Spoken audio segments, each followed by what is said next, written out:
Je suis Yasmine Sadji de l'association Solidarité Laïque. Solidarité Laïque est une association de solidarité nationale et internationale dont la CASDEN est membre. Je suis ravie de vous accueillir pour cette conférence qui va durer un petit peu moins d'1 heure maintenant parce qu'on a pris un petit peu de retard pour le début.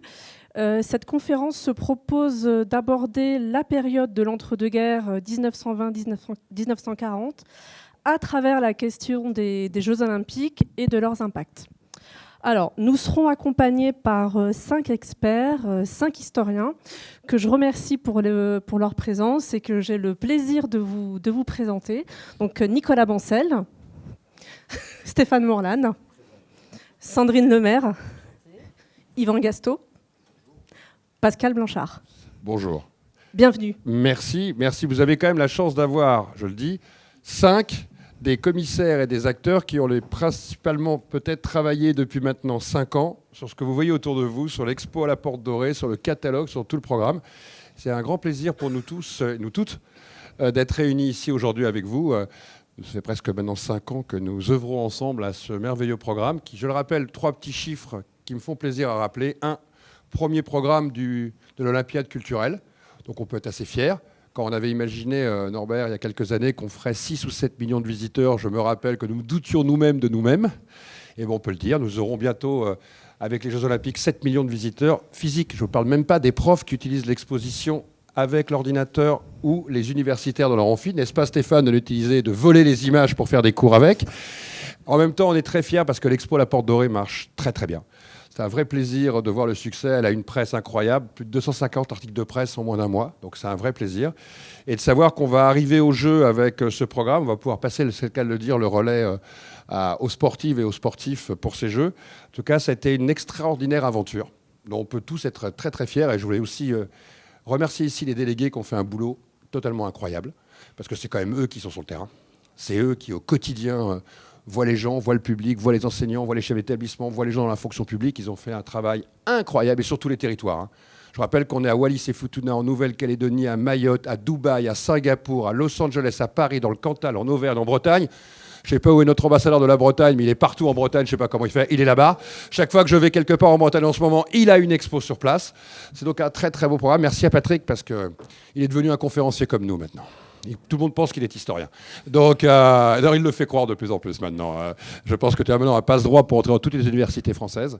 Donc voilà, je voulais vous remercier parce que c'est rare une si belle complicité et un partenariat tripartite entre le monde associatif et universitaire que vous avez devant vous ici, le monde bancaire qui est le vôtre, mais un monde bancaire très particulier avec cette valeur autour de la pédagogie et de la transmission, et l'État, puisque je le rappelle que nous avons aussi eu un très beau partenariat avec de nombreux ministères de l'agence sous le haut patronage du président de la République.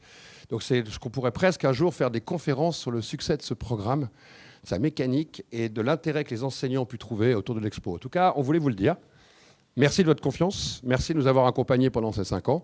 Là, maintenant, nous, on commence à voir l'aboutissement de tout ça ensemble et on est très fiers, en tout cas, d'être ici avec vous aujourd'hui. Merci Pascal pour ces jolis mots concernant le succès du programme.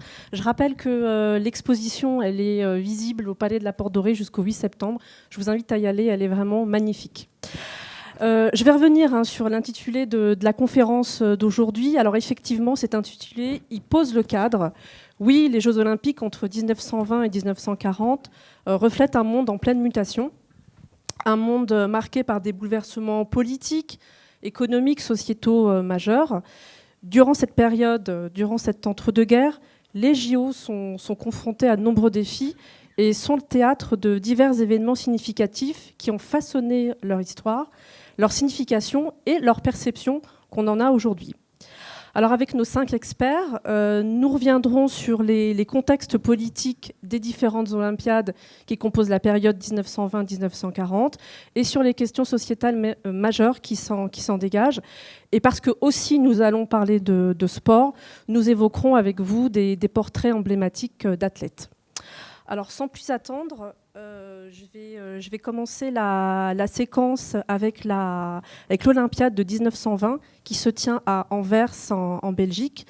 Donc Sandrine Lemaire, vous allez nous parler de ce contexte un petit peu particulier parce qu'on est au sortir de la guerre, 2 ans après la fin du conflit, dans un pays martyr qui a souffert. Effectivement, bonjour à tous, donc merci Yasmine. Donc de fait, comme Yasmine vient de le rappeler, on est en pleine reconstruction, 2 ans après la guerre, et la ville d'Anvers a été choisie précisément parce que la Belgique a été un pays martyr, et la ville d'Anvers également, puisqu'elle a subi un siège où l'armée belge a tenté vainement de résister aux armées allemandes. Et donc c'est une ville totalement détruite qui accueille les Jeux olympiques de 1920. Alors on sait que en 1916, ceux de 1916, en plein Première Guerre mondiale, qui étaient prévus à Berlin, ont été annulés. Et donc c'est une petite solution de secours que de choisir Anvers.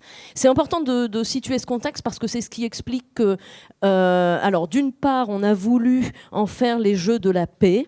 C'est le symbole et cette idée que vous connaissez tous parce que vous l'avez tous étudié dans vos études secondaires, c'est-à-dire avant-hier, que c'était dans l'esprit des Français tout au moins la der des der et qu'on ne voulait plus à nouveau connaître cette boucherie.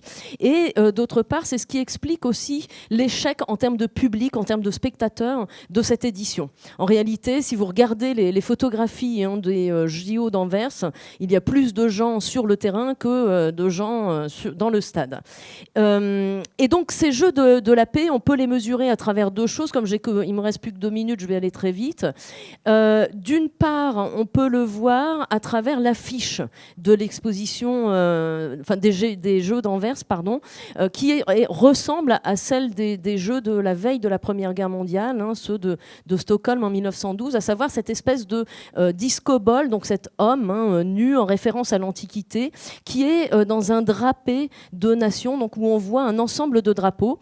Et donc autant avant la guerre, c'était pour l'idée de préserver cette idée de paix, et ça a échoué, autant après la guerre, c'est effectivement cette idée de on va essayer de reconsolider. On verra que ça n'a pas fonctionné puisqu'il en manque des drapeaux, et là je laisserai la main à mes petits camarades. Et puis dernier symbole de ces Jeux de la paix, c'est précisément à ce moment-là, dans les Jeux olympiques, qu'apparaît ce symbole assez fort de la paix, à savoir la colombe ou le pigeon qui est lâché lors de l'inauguration par des soldats. Donc le paradoxe est essentiel, montrer que ces soldats qui ont contribué à cette boucherie n'en veulent plus de cette guerre, de ces guerres, et donc lâchent ces colombes, ces pigeons qui ont été peintes aux couleurs nationales de chacun des pays participants aux Jeux olympiques. Donc voilà le contexte des Jeux olympiques, l'idée qu'ils seraient des jeux pacifiés en dehors de tout élément politique, et pour autant il en manque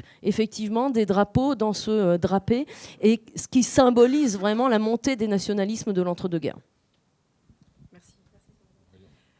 Pascal, avec vous, on part pour Paris 1924, il y a tout juste 100 ans. Alors 1924, c'est une accumulation de crises, des crises économiques, politiques, en Italie, en Allemagne. Et on peut dire que de manière globale, c'est l'Europe qui s'enfonce dans la crise. Est-ce que vous pouvez revenir pour notre public sur ce tableau de montée des extrêmes et de lutte des nations, justement à partir de 1924 ? Avec le lendemain de la Première Guerre mondiale, on va passer en fin de compte d'un moment où le sportif ou la sportive venait presque pour lui-même ou elle-même participer aux Jeux. En fait, il n'y avait pas encore cette idée de la compétition des nations. Ça va commencer à naître à partir de 1912 à Stockholm, mais les nations, rappelez-vous, en 1904, la France n'a même pas les moyens d'envoyer ses sportifs et ses sportifs aux États-Unis pour les Jeux de Saint-Louis. Donc on voit bien que ce n'était pas des priorités nationales. À partir des années 20, Sandrine vient de le dire, déjà à Anvers, mais alors en 1924, c'est très clair, le classement. Devenir une nation sportive, symboliser un pays à travers la puissance de son sport, ça veut dire quelque chose. Ça veut dire quelque chose dans les discours politiques. Mussolini y est particulièrement l'intention, mais la France aussi.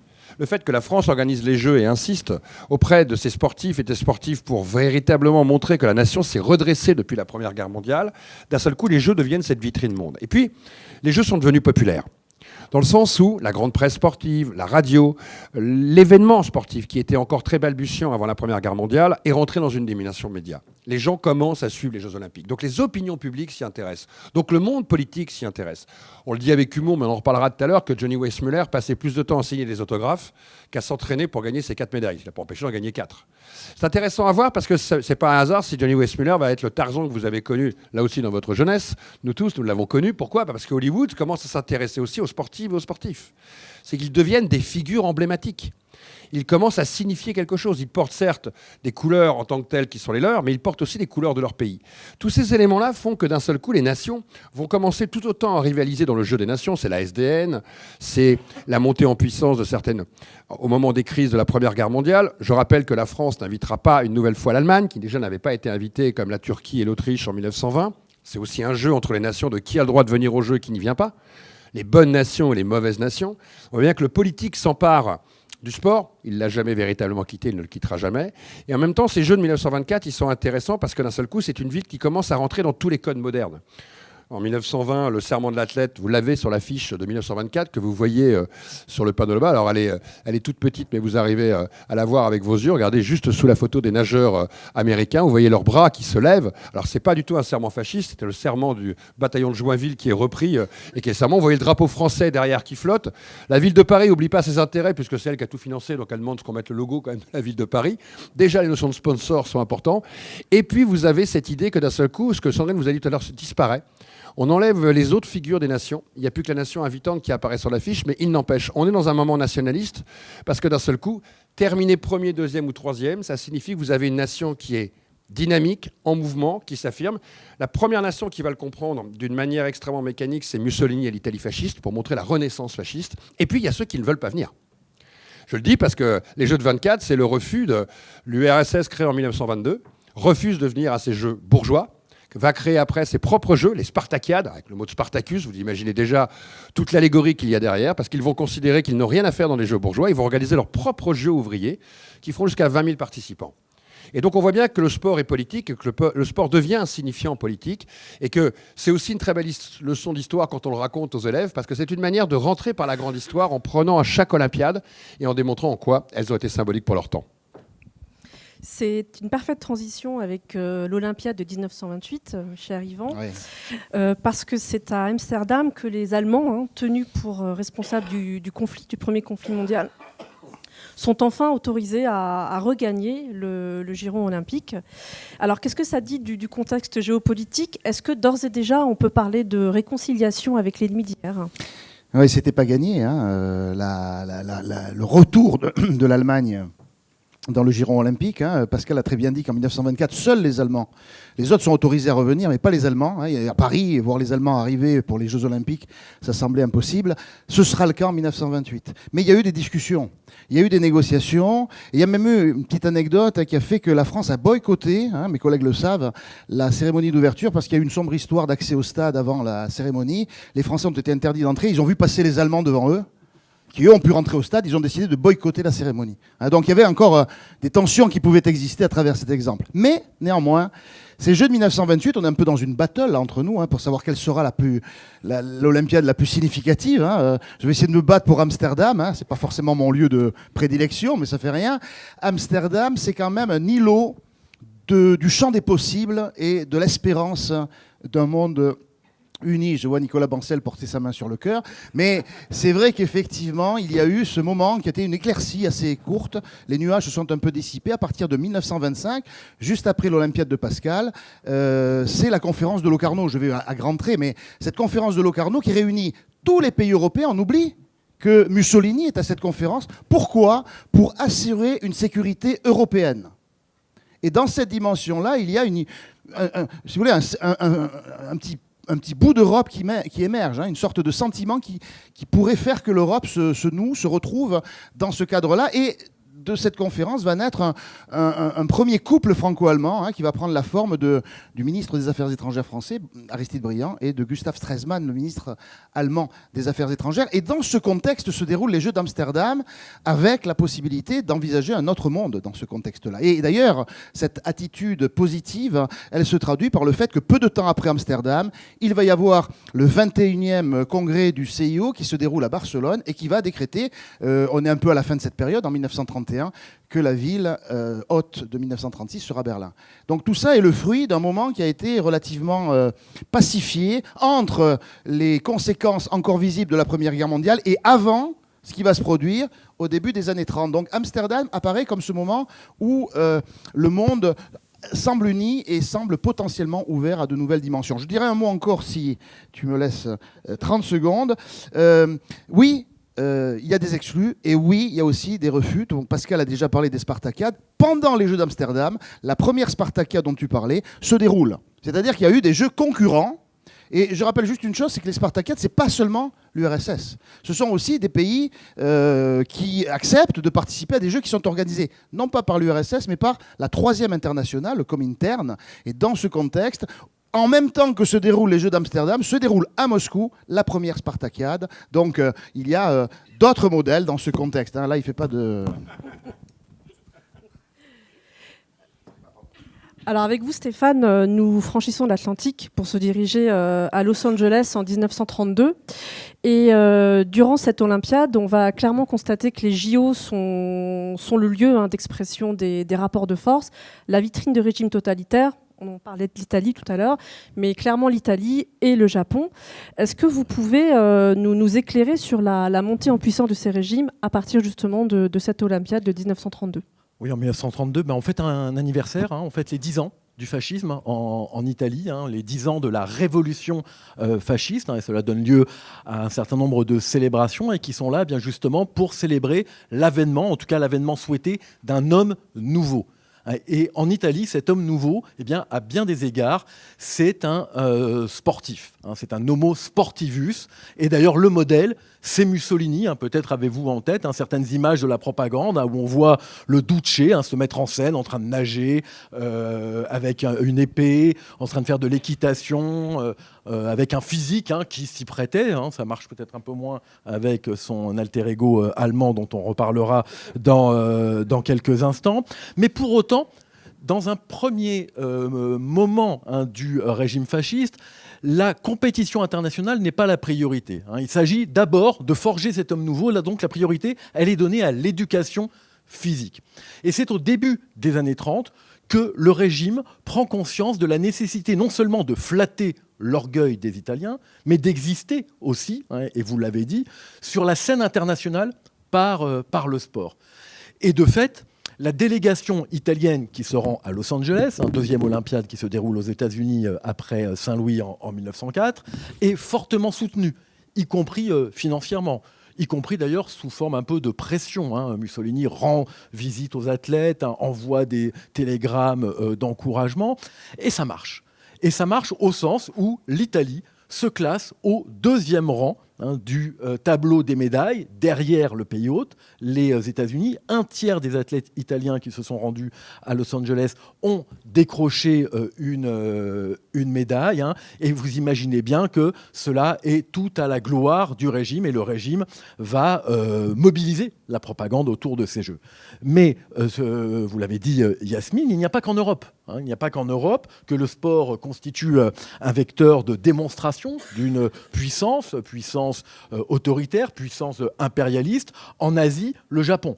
Le Japon qui, 1 an avant les Jeux de Los Angeles, a envahi la Mandchourie, ce territoire au nord-est de la Chine, pour créer un État fantoche en 1932, le Manchukuo. Ce qui est intéressant pour l'anecdote, c'est que le seul athlète chinois présent à Los Angeles est originaire de cette région, comme un symbole justement de la résistance à l'agression japonaise. C'est peu dire que la délégation japonaise a été mal accueillie à Los Angeles, dans un contexte plus général d'ailleurs de nippophobie liée à l'immigration japonaise importante en Californie. Et pour autant, les Japonais vont quand même tirer leur épingle du jeu, remporter quelques médailles. Alors ils sont à la 7e place au classement, mais quelques victoires de prestige. On pense au cavalier Nishi Takeshi, qui est d'ailleurs un officier de l'armée impériale. On pense, tu évoquais Pascal, Johnny Weissmuller, à un jeune nageur qui va battre le record du monde de Johnny Weissmuller et qui contribue par leur performance à servir les ambitions de leur État. Alors, Nicolas, avec vous, on va se diriger sur l'Olympiade de Berlin en 1936. L'image, le visuel de l'expo la reprend. Donc, le 1er août 1936, Hitler déclare la 11e Olympiade ouverte. Alors, ces JO offrent au monde l'image d'une Allemagne ouverte, pacifique, et pourtant tout en dissimulant l'antisémitisme du régime, la politique raciale et la montée du militarisme dans le pays. Alors clairement, l'Allemagne nazie a dupé ses hôtes, ses invités. Est-ce que vous pouvez revenir avec nous sur la manière dont ça a été fait, et en particulier parler de la propagande qui a été mise en place? Alors oui, effectivement, on peut dire que l'Allemagne a réussi à duper en fait à la fois le CIO et à la fois les pays qui vont venir concourir à Berlin. Parce qu'il ne faut pas oublier que Berlin a reçu l'attribution des Jeux en 1931. En 1931, on est encore sous la République de Weimar. Les nazis vont arriver au pouvoir en 1933. Ils n'ont fait aucun mystère de leurs intentions. On sait que le régime est antisémite, on sait qu'il a des visées territoriales expansionnistes, et il est perçu quand même, notamment par les démocraties occidentales, à ce moment-là, comme une menace potentielle sur les équilibres géopolitiques en Europe et sur sa sécurité militaire. Donc se pose une vraie question au CIO, parce que je vous rappelle qu'il y a quand même une charte qui oblige en fait chaque ville et chaque pays qui reçoit ses hôtes sportifs à respecter l'égalité, à ne faire aucune discrimination, notamment en termes de religion, de race ou autre. Et donc se pose la question, est-ce qu'on doit continuer, est-ce qu'on doit attribuer, confirmer cette attribution des Jeux à Berlin ? En 1931, il y a de véritables débats à ce moment-là. En 1933, pardon, il y a de véritables débats à ce moment-là au CIO. Et une initiative va être prise par Avery Brundage. Avery Brundage, c'est le président de l'association athlétique américaine, qui se propose d'aller faire une tournée en fait en Allemagne, de rencontrer les responsables allemands et puis de vérifier leurs bonnes intentions. Et en 1934, donc, il se rend en Allemagne, il rencontre Karl Diem, qui est le président du Comité national olympique allemand, il va rencontrer Goebbels et différents hiérarques nazis, et il revient, il fait un rapport au CIO tout à fait encourageant, en disant que les nazis se sont engagés à vraiment respecter l'ensemble de la charte olympique, et donc il n'y a pas de raison, il ne voit pas de raison de ne pas les croire. Bon, évidemment, les nazis, comme on le sait, n'en feront rien comme d'habitude, et aucun athlète juif allemand ne sera sélectionné dans les sélections allemandes. Alors, rétrospectivement, on s'est interrogé aussi sur la position de Brundage, qui était président du CO, je vous le rappelle, entre 1952 et 1972, un long règne jusqu'aux Jeux de 72. Et il s'est avéré qu'à travers ses correspondances, on s'est aperçu que Brundage était quand même un ultra-conservateur américain, raciste, avec une inclinaison antisémite, et qu'au début des années 30, il concevait, disons, une certaine, sinon admiration, en tout cas proximité avec le régime nazi. Donc, son impartialité peut être mise en cause, et c'est peut-être la première falsification, en quelque sorte, qui va tromper, non pas à ce moment-là l'ensemble des pays, mais le CIO. Parce que je pense qu'en relisant la correspondance de Baillet-Latour hésite vraiment. C'est-à-dire il y a vraiment moyen peut-être d'annuler ces jeux, mais c'est confirmé par Brundage. Ensuite, comment on trompe les autres pays européens qui vont arriver, effectivement, enfin les autres pays du monde qui vont arriver en Allemagne. Je vous rappelle qu'on est en 1936. En 1935, on a quand même les lois de Nuremberg. Les lois de Nuremberg sont ces fameuses lois raciales qui interdisent à un Arien ou à une Arienne d'avoir des relations sexuelles avec un juif ou une juive. Donc c'est des lois qui sont parfaitement claires, même si elles sont présentées par le régime nazi comme une espèce de légalisation qui finalement va favoriser la coexistence entre juifs et ariens sans déclencher les colères récurrentes des membres du parti. En tout cas, ces lois, elles sont perçues pour ce qu'elles sont, c'est-à-dire des lois purement raciales. Donc, on est en 1936, on arrive dans cette ambiance où la question de l'antisémitisme, elle est quand même très prégnante en Europe. Comment vont faire les Allemands ? Tout simplement en effaçant toutes les traces de l'antisémitisme. Je vous rappelle qu'une des grands concours entre les villes allemandes qui entourent Berlin, c'est de se débarrasser de ces juifs. Il y a des panneaux comme ça dans les villages, sur les villes, même dans les quartiers de Berlin, où il est marqué, donc, cette ville est libre de ces juifs. Je cite tel que c'est marqué. Dans les parcs et jardins, ils ont été interdits aux juifs à partir de 1935. On va enlever là aussi ces panneaux provisoirement. On va présenter une Allemagne, finalement, où les marques de l'antisémitisme ne sont pas visibles. Donc, c'est déjà, je dirais, quelque chose qui va, entre guillemets, rassurer, en tout cas tromper plus exactement, les nations qui vont venir. Ensuite, comment on trompe également ces nations? Par la propagande. Je vais très vite, parce qu'il y a beaucoup de choses à dire. On pourra peut-être revenir sur le second tour de table. Mais peut-être je vous vous laisse juste peut-être ajouter le dernier point et on refera le tour ensuite. Ok. Je vous en prie. Ça marche. Si vous vouliez peut-être ajouter un dernier Non, point. je reviendrai sur la propagande. Très bien. Sandrine, en préparant la conférence, j'avais relevé deux chiffres intéressants sur Anvers. 2561 athlètes participent à l'Olympiade et on a seulement 2,47% de femmes. Alors enfin je dis seulement, hein, il est édifiant ce chiffre. Alors qu'est-ce que ça dit de la position du CIO sur la place de la femme ? Oui, merci beaucoup. Donc c'est sans doute des chiffres que tu es allé voir dans cette magnifique exposition qui est Porte Dorée. De fait, l'on constate que jusqu'au jeu de 1936 dont vient de brillamment parler mon camarade Monsieur Bancel, on est à moins de 10% de participation des femmes et donc comme tu le dis à 2,5 juste au sortir de la guerre. Cela correspond à exactement ce que l'on peut entendre, c'est-à-dire que c'est déjà énorme pour la société de l'époque. 2,5%, c'est déjà beaucoup pour la société de l'époque. On entend souvent au sujet de Pierre de Coubertin que c'est un horrible antiféministe, etc. C'est pas tout à fait vrai puisqu'il acceptait la participation des femmes aux Jeux Olympiques dans les tribunes pour applaudir les hommes. Et néanmoins, donc on voit bien qu'effectivement, il n'aurait pas pu empêcher les femmes d'entrer dans l'enceinte olympique et de pratiquer certains sports s'il n'était pas le reflet d'une société dans son ensemble qui considérait que, à l'époque, les femmes, pour certains il y en a encore aujourd'hui, mais que les femmes étaient là pour procréer uniquement et que les voir dans une enceinte sportive pratiquer des sports autres que ceux qui étaient liés à l'aristocratie était une aberration et notamment donc c'est la raison pour laquelle on retrouve 2,5% de femmes jusqu'aux Jeux d'Anvers, à savoir des femmes qui pratiquent surtout des disciplines telles le golf, l'équitation et ou pour 1920 le tennis. Donc ce sont des sports où finalement les femmes ne se dénudent pas, où on n'est pas à même de voir un avant-bras ou un mollet dans les pratiques sportives. C'est ce qui change, et là évidemment mon camarade, autre brillant camarade, monsieur Gasto, en parlera pour 1928, c'est ce qui marque effectivement les Jeux Olympiques dans la participation des femmes. C'est-à-dire que grosso modo, jusqu'à 1920, on a moins de 2,5% de femmes qui participent aux Jeux Olympiques, et ce sont essentiellement des aristocrates, à l'image donc de Suzanne Langlaine, j'y reviendrai tout à l'heure.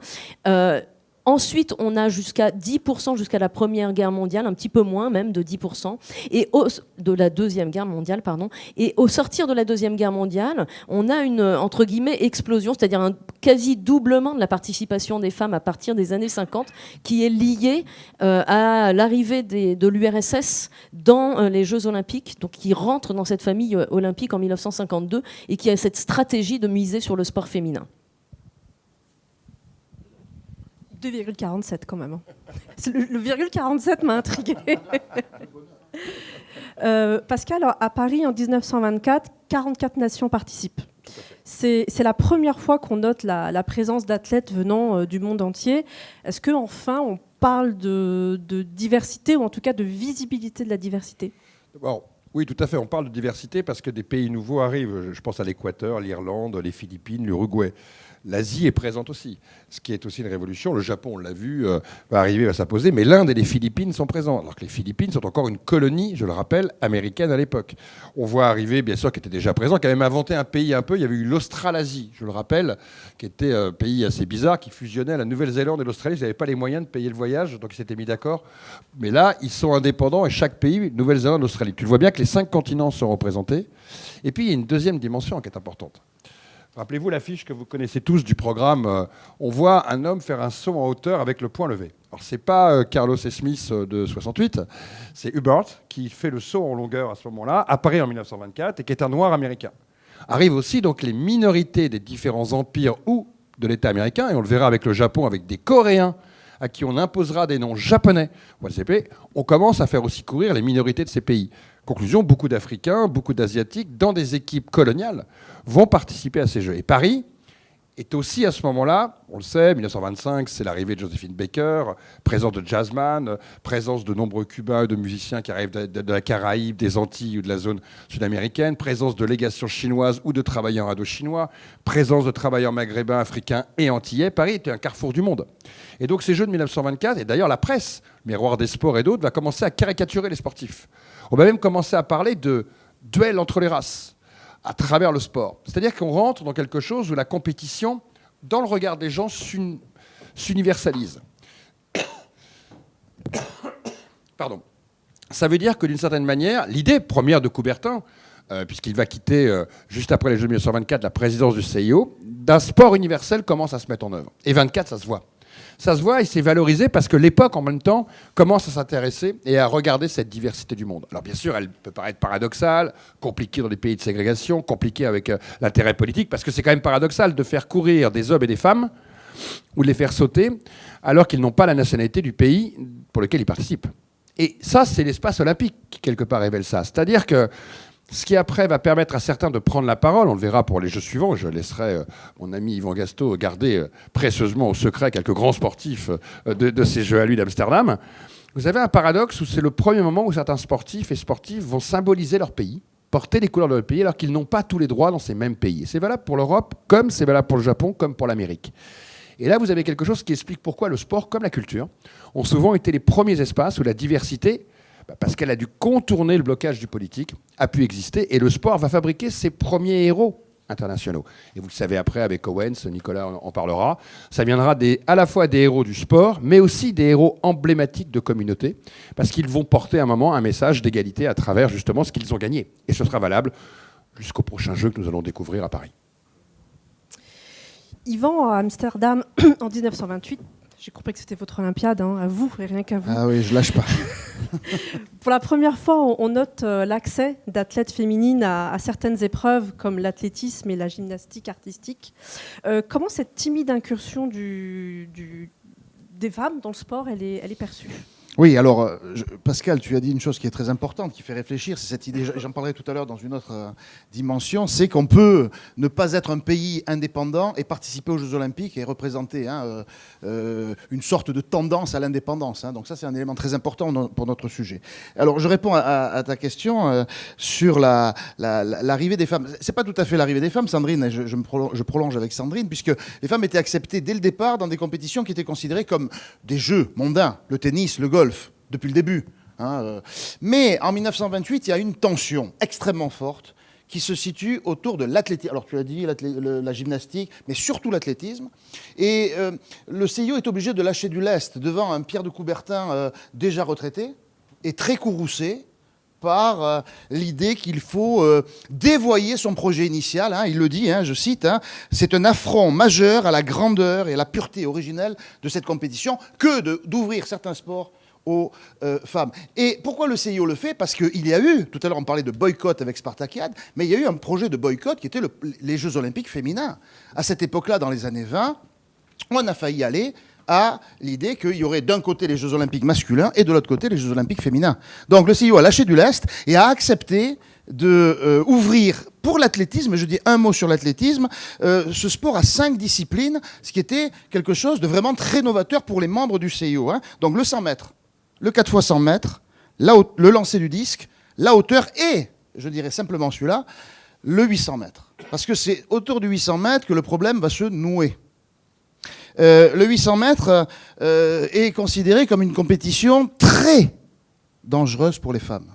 Parce que courir plus de 200, 300, maximum 400 mètres est un problème pour leur santé. C'est la doxa de l'époque. Alors, ce 800 mètres se déroule. C'est à Amsterdam une Allemande qui s'appelle Lena Radke qui remporte l'épreuve devant une Japonaise. Je renvoie à Stéphane. Elles arrivent au coude à coude. Effectivement, quand on arrive après un 800 mètres, on est un peu essoufflé. Et ce qui est intéressant ici, pour l'anecdote en quelque sorte, c'est que les commentaires journalistiques vont alimenter cette dimension sexiste de l'incapacité des femmes à courir trop longtemps pour un 800 mètres. Quand on sait qu'aujourd'hui, les trails, c'est 150 km, les choses ont changé. Et je voudrais citer simplement un journaliste du New Yorker qui s'appelait John Tunis, qui avait commenté, sans doute peut-être même incité par les membres du CIO. Et voilà comment il raconte cette finale. Il dit « Sous nos yeux sous nos yeux inquiets, 11 pauvres femmes ont donné un spectacle affligeant. 5 ont abandonné et 5 autres se sont effondrés sur la ligne d'arrivée. La conséquence, c'est que ce 800 mètres qui a été accepté en 1928 va se retrouver à nouveau, il est mort-né, puisqu'en pour les Olympiades suivantes, eh bien, il sera annulé. Il faudra attendre les Jeux Olympiques de Rome pour revoir des femmes en 800 mètres. La règle, c'est pas plus de 200 mètres pour les femmes. Et je dirais un mot encore, Yasmine, c'est que ces femmes vont apparaître avec un emblème français, un cocorico français. C'est la figure de Virginie Herriot. Je ne sais pas si vous connaissez Virginie Herriot. C'est pas la femme d'Édouard Herriot. Tu es d'accord avec moi ? C'est un solaire, et Virginie Herriot, c'est la seule femme qui a participé à une compétition de voile. Il y a 130 marins masculins. Elle est dans un équipage français avec 4 hommes. Elle remporte la médaille d'or, donc on a une médaille d'or française, 4 hommes, une femme, et c'est véritablement la première femme qui a œuvré dans la voile. Et qui a battu des hommes avec d'autres hommes. Vous voyez, donc... C'est dit. Stéphane, on va voir que confier l'organisation des Jeux à Los Angeles, c'est un vrai choix stratégique de la part du CIO pour diffuser l'olympisme dans la zone géographique de l'océan Pacifique. Alors, en quoi la crise économique de 1929 va impacter l'organisation de ces Jeux et leur perception ? Alors, je pourrais être plus court que mes collègues et néanmoins amis en évoquant seulement la crise. Pour développer, mais modérément, il faut quand même avoir à l'esprit que le Los Angeles de 1932 n'est pas l'image que l'on se fait aujourd'hui de la capitale californienne. Et d'ailleurs, le fait d'avoir candidaté justement pour obtenir ces Jeux est une manière, et je reprends d'ailleurs le terme de l'époque, de booster la ville. Une ville qui a mauvaise réputation, une ville qui est peu attractive. Et il n'est pas anodin que ce soit d'ailleurs un promoteur immobilier qui soit président du comité d'organisation des Jeux de Los Angeles. Et effectivement, dans un premier temps, puisque ces Jeux sont attribués en 1923, donc à la fin des années 20, il y a toute une politique de grands travaux qui est initiée. Et puis, patatras, 1929, Wall Street, le krach boursier qui rebat les cartes et met effectivement en péril même l'organisation des Jeux, avec des mouvements de contestation, des manifestations, avec des pancartes. Ces Jeux sont une honte. C'est pas sans quelque écho avec d'autres types de manifestations que connaîtra l'histoire des Jeux Olympiques par la suite. Des Jeux Olympiques qui, par ailleurs, tu évoquais, Yvan, la question du transport, qui est aussi d'actualité. Le nombre de participants est réduit. Pourquoi ? Parce qu'un grand nombre de pays n'ont pas les moyens de transporter leurs délégations outre-Atlantique, et ce, en dépit des discounts faits par les compagnies maritimes pour acheminer les athlètes à Los Angeles. Donc, le tableau est un peu sombre, et pour autant, ces Jeux constituent, selon les observateurs de l'époque, une réussite. Et notamment, ce qui impressionne beaucoup, c'est la cérémonie d'ouverture, très spectaculaire, dans un stade qui d'ailleurs connaîtra d'autres cérémonies d'ouverture lors des Jeux de 1984, et puis dans 4 ans, déjà, en 2028, c'est toujours le même stade, et ces Jeux servent assurément le prestige et l'affirmation de la puissance des États-Unis. Merci Stéphane. Nicolas, vous aviez, lors de votre première intervention, indiqué que le régime nazi avait nettoyé, je mets des guillemets, mais nettoyé la ville de toutes images, en tout cas de la population juive, et on avait commencé à parler de l'opération de propagande. Est-ce que vous pouvez nous revenir avec nous sur les principales manifestations de cette propagande ? Oui, alors la propagande, elle est organisée par Goebbels. D'ailleurs, c'est Goebbels qui a convaincu finalement Hitler que ces Jeux Olympiques de 1936 pouvaient être très utiles au régime. Au départ, Hitler n'est pas très chaud, mais c'est lui, évidemment, avec son sens inné de la propagande, qui va réussir à le convaincre et donc à entraîner le régime nazi dans une promotion extraordinaire de son modèle à travers les Jeux Olympiques. Alors, les idées de Goebbels, elles sont simples. C'est des idées à très très grande échelle, à échelle mondiale, on peut le dire. Et c'est pourquoi, pour moi, j'estime que ces Jeux de 1936 peuvent être considérés, de ce point de vue-là, comme des Jeux modernes. Alors, il va créer un bureau de presse spécialement dédié aux Jeux Olympiques où chaque semaine, bien avant les Jeux, plusieurs mois avant les Jeux, des communiqués vont être envoyés à toutes les grandes agences du monde pour faire monter un peu la pression. On explique le développement des infrastructures, les champions qui vont venir, les affrontements spectaculaires que va offrir le spectacle de Berlin. Tout ça sert évidemment le régime, d'une certaine manière. Deuxième point, on construit. On connaît le goût du monumental un peu extravagant des nazis, et ils ne font pas les choses à moitié. On va construire en 2 ans et demi le plus grand stade du monde. C'est le stade de Berlin. Au début, Hitler, qui se pique d'architecture, comme vous le savez, a un projet totalement délirant. Il veut construire un stade sur pilotis de 150 000 personnes, c'est-à-dire un stade où on aurait une cuvette et on verrait en fait en dessous de la cuvette quand on est au niveau du sol et on monterait par des escaliers. Bon, c'est pas réalisable pour des raisons à la fois techniques mais aussi de timing, et donc on va revenir sur un stade plus classique, mais on est quand même dans la mégalomanie nazie. Donc ce sera le plus grand stade du monde, 110 000 places. Plus jamais vu jusque-là, avec les immenses statues hyper racialisées d'Arno Breker. Voilà aussi quelque chose qui pose le régime nazi et qui impressionne à la fois les journalistes, mais qui impressionne le monde. Troisième élément de la propagande nazie, les cérémonies. Des cérémonies, là aussi, avec un sens du fastueux et du spectaculaire assez extraordinaire. Il y a quelque chose qui est de l'ordre qui va fasciner le monde, on peut le dire. Quelque chose dans l'esthétique nazie qui capte un air du temps qui est au renouvellement. Vous savez, cette idée d'ordre nouveau qui parcourt toutes les sociétés européennes à ce moment-là, parce qu'elle en parlerait mieux que moi, mais qui saisit à la fois les extrêmes droites, mais qui va bien au-delà. C'est l'idée qu'on va passer à un autre monde. Et les nazis, avec les jeux et les cérémonies qu'ils proposent pour les Jeux Olympiques, donnent un aperçu et peut-être un espoir à certains de ce que pourrait être cet ordre nouveau, de manière beaucoup plus impressionnante que n'a pu le faire, par exemple, le régime mussolinien. Troisième élément important de cette propagande, quatrième, excusez-moi, je pourrais en mettre 10, mais quatrième élément important, alors la réception, bien sûr, les journalistes disposent d'une salle de presse ultra moderne, ils sont logés dans les meilleurs hôtels, l'accueil est absolument fastueux, remarquable. Cinquième élément, donc, le film de Riefenstahl. J'en dis 2 mots. Le film de Riefenstahl, Olympia, qui a reçu plusieurs prix, le prix de la Mostra de Venise notamment, et plusieurs prix internationaux. Elle va filmer les Jeux Olympiques comme personne ne l'a jamais fait. 300 caméras dans le stade, un truc de fou. Des vues des caméras sous-marines, à l'avant de ça. On voit les plongeurs, etc. Des filins qui sont mis au-dessus des stades, qui permettent de faire des vues en plongée, etc. C'est une artiste, une documentariste de génie, il faut le dire, et elle fait un film que personne n'a jamais vu auparavant, comme ça, filmer les Jeux. Le film va sortir 2 ans plus tard et fera beaucoup, je dirais, pour là aussi, pour le rayonnement de l'Allemagne et le rayonnement de ces Jeux Olympiques. Merci. Je peux en dire encore 2-3, mais bon. Oui, je crois qu'il y a plusieurs autres points. Alors, ce que je vous propose à tour de rôle, c'est en 1 minute 30 chacun, parce que le temps est compté, c'est de revenir sur le portrait d'un athlète emblématique pour chacune de vos Olympiades. Oui, je constate, Yasmine, qu'avec Nicolas, on a réduit le temps de 2 minutes à 1:30. Alors, non, pour aller vite, Suzanne Lenglen. On en parle beaucoup en ce moment, puisque évidemment ce sont les internationaux de Roland-Garros. Vous entendez souvent parler du cours Suzanne Lenglen. Suzanne Lenglen, c'est 241 titres.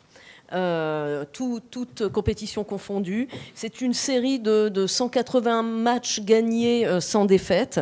C'est donc 98% de ces matchs qui sont gagnés. C'est quand même ça en pose une femme. Et donc pour les Jeux Olympiques. Merci Yvan. Pour les Jeux Olympiques, c'est 3 titres. C'est 2 titres, donc 2 médailles d'or, un en simple dame et un en double mixte, et une médaille de bronze en double dame.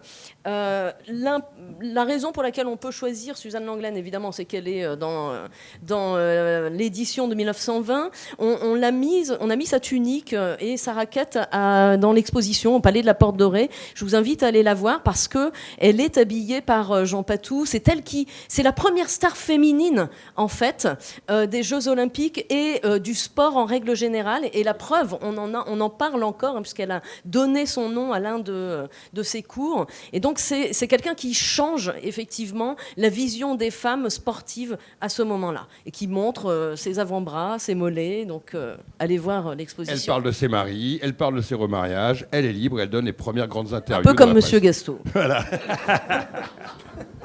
Pascal, si je vous dis Jane, Oui, est-ce que vous me répondez? Je vais essayer de concurrencer avec Langlen, ce qui n'est pas facile. Moi, j'ai choisi Weissmuller, parce que Johnny Weissmuller, vous le connaissez, j'en ai parlé tout à l'heure. Comme Suzanne Langlen, c'est l'homme des records. Il a 60 records du monde quand il arrive à Paris. Il faut quand même imaginer ce que c'est qu'un athlète qui a pulvérisé 60 fois dans toutes les compétitions. À l'époque, le must, c'est le 400 mètres, pour que vous l'ayez en tête. Hein. C'est pas comme aujourd'hui le 100 mètres, mais au 100 mètres, 200 mètres, 400 mètres au relais, il a à peu près tout gagné. Il n'a perdu aucune compétition quand il arrive à Paris dans les années 20. Alors, de 1920 à 1924, toutes les compétitions auxquelles il a participé, il les a gagnées. Donc c'est la star ultime quand il arrive à Paris, mais il n'a pas le droit d'être là. Officiellement, il ne devrait pas être là, parce que vous le savez, pourquoi Schwarzenegger ne sera jamais président des États-Unis, c'est qu'il n'est pas né en Amérique. Et à l'époque, dans l'équipe américaine, pour avoir le droit de participer avec l'équipe américaine, il faut être né en Amérique. Et il est né dans l'Empire austro-hongrois, dans la Roumanie actuelle. Mais son frère, lui, est né un peu après. Et son frère est né, lui, aux États-Unis. Et donc, il pique les papiers de son frère, et en fait, c'est un sans-papier. Johnny Weissmuller. Il travaille, alors qu'il s'inscrit au CIO avec les papiers de son frère, tout le monde voit Weissmuller, Weissmuller, pas de problème. Il fait la compétition, et c'est au final, quelqu'un se rend compte quand même qu'il y a un petit problème. Mais le problème, c'est qu'il a gagné 4 médailles. On va très très vite trouver une solution avec le Comité national olympique quand il va revenir aux États-Unis, je vous rassure. Parce que c'est la star ultime. Déjà, Hollywood plante ses caméras devant lui. À Paris, vous le voyez en photo là-bas, c'est lui que vous voyez avec son grand peignoir, avec ses sabots, en train de prendre une photo de lui-même dans un miroir. C'est certainement, avec Nurmi aussi dans ses jeux, qui était un très très grand athlète, un coureur de fond et de demi-fond, Johnny Weissmuller, c'est peut-être cette première grande star monde. Il y avait eu Thorpe avant-guerre, mais lui, il arrive, cette première star monde dont on commence à connaître le nom sur tous les continents. C'est-à-dire qu'il préfigure ce qui est aujourd'hui à Mbappé. Si vous allez vous promener à Tokyo, en Inde, au fin fond de l'Afrique, vous dites Mbappé, tout le monde le connaît. Vous dites Emmanuel Macron, personne ne connaît. Hein. Mbappé, tout le monde le connaît. Et à l'époque, Johnny Weissmuller, c'est le Mbappé un siècle avant. C'est cette première star incroyable dont le nom, après, sur les écrans, va fasciner le monde entier avec son célèbre cri de Tarzan. Il en fera 14. Il va donc devenir une multistar incroyable. Il fera partie après... des noms qui ont marqué cet entre-deux-guerres, star d'Hollywood, star de la fête aussi, puisqu'il va parfaitement correspondre à ça. On disait qu'à Paris, il organisait avec ses camarades les plus belles sorties parisiennes, parce que tous les soirs, ils allaient faire la fête. Il faut dire que Paris était une ville incroyable. Je rappelle qu'à l'époque, il y a plus de 1500 cabarets à Paris. Donc, je pense aussi que les Jeux Olympiques de 24 étaient une sacrée fiesta. Il ne faut pas l'oublier. Voilà. Johnny Weissmuller. Bravo Pascal, timing respecté. Yvan, vous allez évoquer un destin qui me touche particulièrement. Vous allez nous parler de Bouguera El Wafi. Oui, Yasmine, moi j'ai mieux. Ah. J'ai mieux que Suzanne Langlen, j'ai mieux que Weissmuller, même s'il est en 28, il est aussi à Amsterdam, hein, et il continue à briller. J'ai mieux que ce que diront mes camarades, j'ai Bouguera Ahmed El Wafi, vous le voyez ici, à côté de Weissmuller, en 28, on a choisi pour l'exposition Kasden, détermination. Alors oui, en un mot, El Wafi, c'est l'ascension de l'indigène colonisé algérien, qui est né... dans l'arrière-pays de l'Algérie et qui va connaître la vie d'un indigène à cette époque-là, c'est-à-dire le recrutement pour l'armée française. Il deviendra tirailleur pendant la guerre. Il va travailler, et ça reste un mystère, comment est-ce qu'on fait pour travailler aux usines Renault sur la chaîne de montage et devenir champion olympique de marathon à Amsterdam en 1928, damant le pion à tous les autres athlètes français, en sachant que le marathon, c'est la grande discipline aussi, encore à cette époque-là. Et El Wafi va connaître le questionnement de, est-ce que c'est un champion français, bien qu'il soit un indigène travaillant sur les chaînes de montage. Alors on l'a oublié, El Wafi, on se rappelle beaucoup de Mimoun, et pas d'El Wafi. Qui lui a rendu hommage. Qui lui a rendu hommage, tu as tout à fait raison. Lorsqu'il a eu sa médaille, Mimoun a en tête ce glorieux aîné, El Wafi, qui était devenu un clochard, quelque sorte, parce que El Wafi, c'est aussi l'ascension, la médaille, et puis la signature d'un contrat professionnel qui va l'amener à sa perte. Et un destin brisé, un destin perdu, qu'on a redécouvert il y a quelques années, et que l'exposition, à mon sens, met justement en valeur. Et en complément de vos propos, Yvan, je veux juste rappeler la une de l'Humanité du 6 août 1928. Enfin une victoire française, c'est, ô ironie, celle de l'arabe El Wafi dans le marathon. À méditer. Je suis content d'être votre favori, Yasmine. Stéphane, vous allez nous parler d'une athlète multimédaillée à Los Angeles. Alors là, j'ai envie de dire, attention les yeux. Alors moi, je n'ai pas cédé à la paresse, comme mes camarades, qui se sont contentés de reprendre des personnalités qui figurent sur les panneaux de l'exposition. J'aurais pu effectivement prendre Judy Guinness à Los Angeles en 1932, mais j'ai préféré effectivement attirer votre attention sur Mildred Babe Dickerson, qui est américaine, et qui est le symbole non seulement de la domination sportive américaine, mais aussi de l'éclectisme des sportifs et des sportives de l'époque. Elle brille sur les terrains de basketball, sur les terrains de baseball, sur les parcours de golf. Elle deviendra d'ailleurs professionnelle de golf après les Jeux Olympiques. Et à Los Angeles, eh bien, c'est en athlétisme qu'elle se fait remarquer. Et elle remporte la médaille d'or aux 80 mètres haies, au lancer de javelot. 2 nouvelles épreuves d'ailleurs pour les femmes. Elle remporte aussi le concours du saut en hauteur, mais sa technique un peu particulière lui vaut une disqualification que certains ont jugée injuste. En tout cas, elle est devenue une sorte d'icône des cercles féministes et bien au-delà, puisqu'en 1999, le fameux magazine Sport Illustrated la désigne comme l'athlète féminine du siècle. Bravo. Et enfin, Nicolas, alors avant de passer à la conclusion, on va évoquer avec vous un destin assez incroyable. L'image est juste devant vous. Je vous laisse nous parler de Jesse Owens. Oui, alors moi j'ai choisi la facilité absolue avec Jesse Owens. Étant paresseux de nature, je me suis dit que c'était la bonne solution. Non, Jesse Owens, alors je ne vais pas parler de son destin, c'est un peu long à raconter, mais c'est tout à fait extraordinaire puisque en 2 ans, en fait, il devient l'athlète américain le plus en vue, celui qui nourrit les plus grands espoirs en athlétisme, mais on est loin de s'imaginer quand même, avant 1936, qu'il va décrocher 4 médailles. Et quelles médailles, hein, le 100 mètres, le 200 mètres, le 400 mètres et le relais 4 et le 200 mètres et le relais 4 fois 200 mètres. 4 fois 400 mètres, pardon, je vais y arriver. Et le saut, tout à fait. Le saut en longueur qu'on voit d'ailleurs ici. Et donc, il devient évidemment une icône pour ces Jeux. C'est un athlète qui remporte les plus grandes compétitions des disciplines athlétiques. Donc, évidemment, il déchaîne la passion de la presse mondiale. Maintenant, notre lecture un petit peu, je dirais, avec le recul, c'est d'avoir fait de Jesse Owens celui qui finalement défaisait en quelque sorte l'opération de propagande nazie à travers ces Jeux et qui démontrait par ses performances que le mythe de la supériorité raciale aryenne était absurde. En fait, je pense qu'il faut vraiment relativiser cette vision a posteriori parce que, d'une part, les nazis savaient bien que des athlètes africains et américains allaient gagner des médailles. Ils ne s'imaginaient pas que les Allemands allaient tout rafler. Et de fait, ils réussissent quand même leur coup, puisque l'Allemagne se retrouve première au tableau des médailles. C'est ce qu'ils visaient, c'est ce qu'ils obtiennent. Donc il y a quelque chose qui est de l'ordre dans ce qu'on a représenté à travers Owen après la Deuxième Guerre mondiale, comme une espèce de mythe compensateur pour dévaloriser un peu ce qui a été quand même un très grand succès pour les nazis à ce moment-là. Deuxième et dernier point, Owens représente une minorité, la minorité africaine-américaine. Là aussi, on a voulu faire un symbole de la lutte pour cette minorité africaine-américaine. Là aussi, c'est un peu aussi un mythe compensateur puisque Jesse Owens n'était pas du tout engagé dans la lutte pour les droits civiques aux États-Unis, même s'il est devenu un symbole pour ces droits civiques, pour cette lutte pour les droits civiques par la suite. Merci Nicolas. Et avant de terminer, à tour de rôle, j'ai envie de vous demander une anecdote. J'avais dit 1 minute, mais on va essayer de réduire. Une anecdote par Olympiade. Merci Yasmine. Comme je suis la seule femme, je vais en faire 2 en fait. Du coup,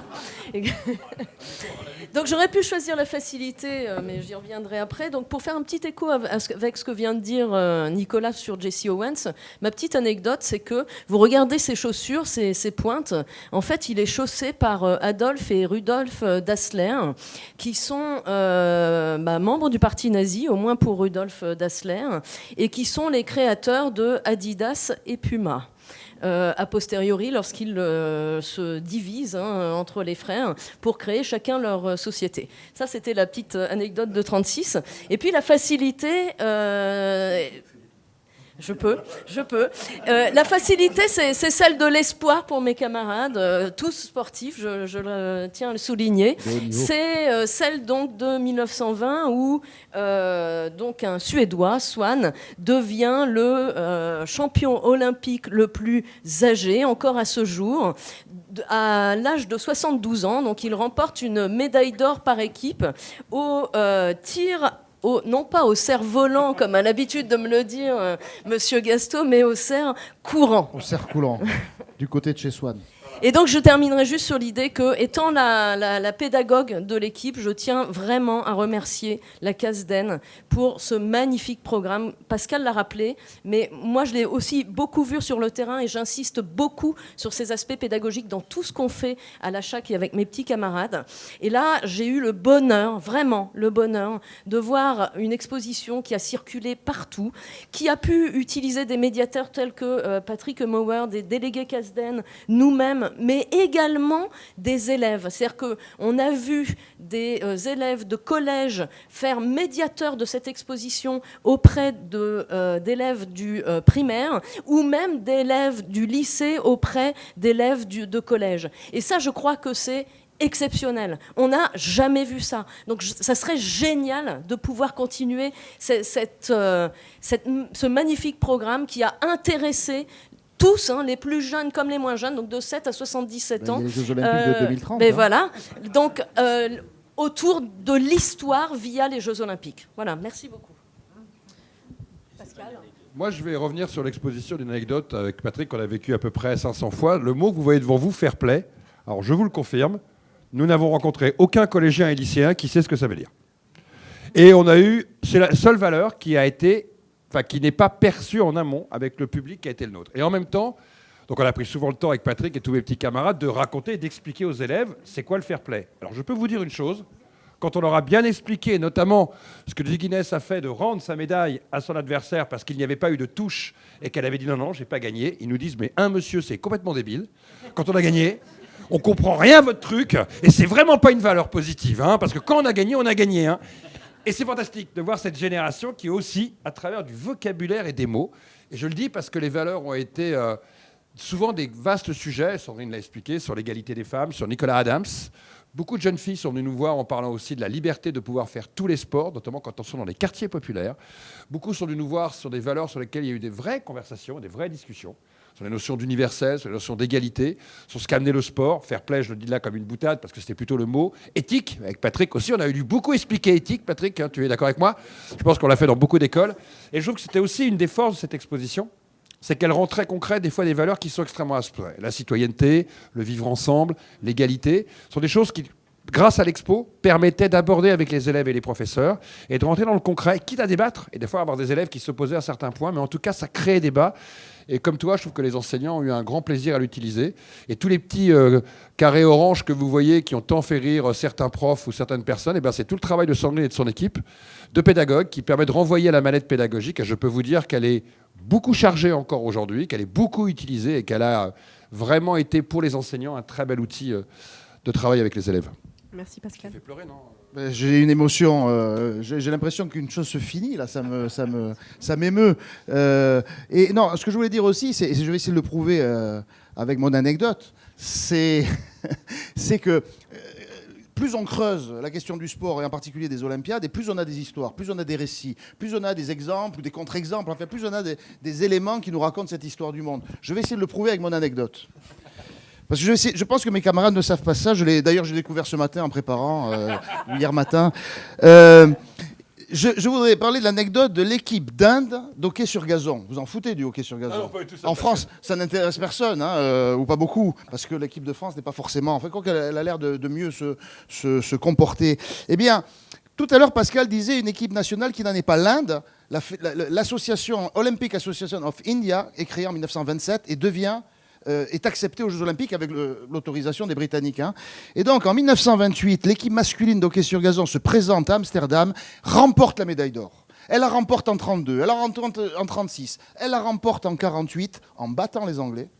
à Londres. Ça fait plaisir. Ça te fait plaisir. Elle la remporte en 52 et encore en 56. Eh bien, l'anecdote, c'est que à chaque fois, en finale, l'équipe d'Inde remporte la victoire contre le pays organisateur. Contre les Pays-Bas, 3-0 en 1928. Contre les États-Unis, dont tu vantais les mérites, 24-1 à Los Angeles. Contre l'Allemagne. À Berlin, les Indiens battent les Allemands 8-1. Hitler va voir le capitaine de l'Inde et veut le nationaliser, veut en faire un Allemand.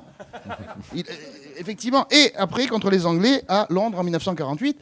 Donc voilà, un destin extraordinaire de cette équipe de hockey sur gazon, un sport hérité de la colonisation. Donc voilà, c'est extrêmement riche. On attend l'équipe d'Inde à Colombes alors, hein, bientôt. Ben, on espère, au mois de ouais. juillet. On espère, ben, sans doute. Sans doute, on a le Alors, pronostic. pour 1932, une anecdote qui va marquer durablement l'histoire des Jeux Olympiques, c'est la première fois qu'il y a une mascotte à Los Angeles. Et cette mascotte, eh bien, je ne peux pas, Pascal. Je ne peux pas Allez au musée. parce que c'est un véritable animal. Smokey, qui est un chien terrier noir d'Écosse, qui porte une tenue sur laquelle sont dessinés les 5 anneaux olympiques et sur laquelle est inscrit le mot mascotte. Qui est d'ailleurs vivant dans l'exposition qu'on n'arrive jamais à rattraper. Merci Stéphane. Il y a néanmoins des mascottes, et notamment une mascotte à laquelle, avec Yvan, nous sommes très attachés. C'est celle de 1972, qui est cette fois un chien teckel, extrêmement coloré et très graphique. J'aime les teckels. Nicolas. Alors, je vais te faire une petite anecdote extrêmement courte. Ça ne durera pas plus de 10 minutes. Je m'y engage fermement. Non, c'est dur de trouver une anecdote après ces anecdotes brillantes, mais je vais juste en dire quelque chose à propos de Jesse Owens qui révèle justement ce qu'on peut dire à travers le sport et à travers l'histoire du sport. Jesse Owens, donc, va rentrer aux États-Unis et il va se passer 2 événements importants. Le premier événement, c'est qu'il arrive à New York. Il est célébré comme une vedette mondiale, comme un héros américain. Dans les rues de New York, vous avez déjà vu ces photographies où on a le défilé des athlètes, puis des milliards de confettis tombent des gratte-ciel et tout. Il fait partie de cette fête, il est reconnu pour ça. Et pourtant, la Maison-Blanche ne va pas le recevoir, à la différence des athlètes blancs, parce qu'on est en campagne électorale. Et ça, eh bien, ça nous dit quelque chose des divisions et de la complexité de la société américaine à ce moment-là. C'était court, c'était beau, monsieur Bourset. Merci Nicolas. Moi, je sais de quoi. Merci à tous les 5 pour votre présence, pour la transmission de votre passion. Ça réchauffe les cœurs, merci. Merci à la CASDEN de nous avoir accueillis dans cette belle salle. Merci à tous ceux qui ont travaillé à la préparation de cet événement. Et je vous dis à très bientôt. Au revoir. Merci.